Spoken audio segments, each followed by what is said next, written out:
guys. Nami pakwan ari. Nagtinda mi ng pakwan. Ito, apple. 100. Pila na yung 100? Pitong piraso.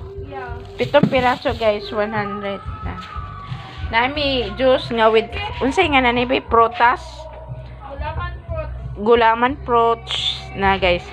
Lamin ni siya na halo-halo yung fruit niya.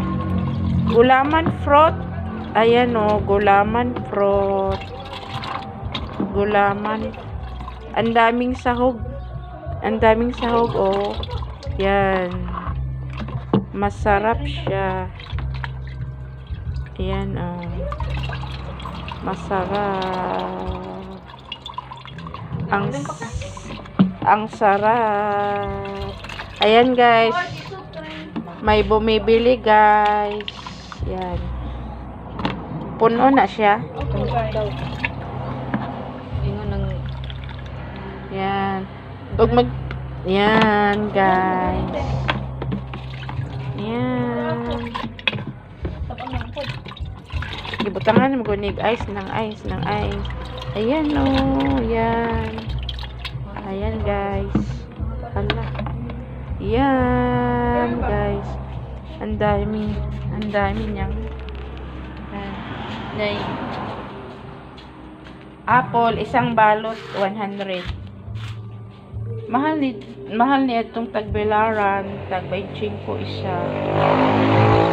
Tag 25 isa ang ito. Ayan.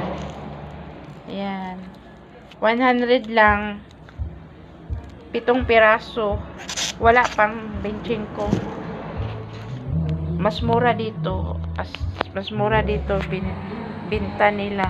Ito, melon. Yan. Ito, 3 kilos and 1/4. Yan. Ito, 3 kilos and 1/2. Yan. Naka-price daan. Kay wala may timbangan. Dala gisoroy ramang gud ni. Yan, gisoroy yung iba. Yan. Ayan o. Juice fruit. Yan, maraming sahog. Yan, masarap. Masarap. Ayan guys, na ang gabantay o. Gabantay. Hi ka ng hi. Bili na kayo. Bili na kayo. Sa aming juice fruit. Juice fruit. Juice fruit. Yan. Masarap yan. May milk yan. Ayan. Nilagyan siya ng white sugar. Kay nitabang siya. Kay sige magdagdag og ice. Nilagyan siya ng white sugar. Ilami daw dyan. Ayan. Halo-halo yung white sugar na dinagdag. Halo-halo. Halo-halo. Yan. Ayan, dinagdagan na naman ulit. Ayan. Hinahalo-halo. Tumatabang kasi to, guys, dahil laging nilalagyan ng ice. Kasi masarap pag malamig. Pag hindi malamig,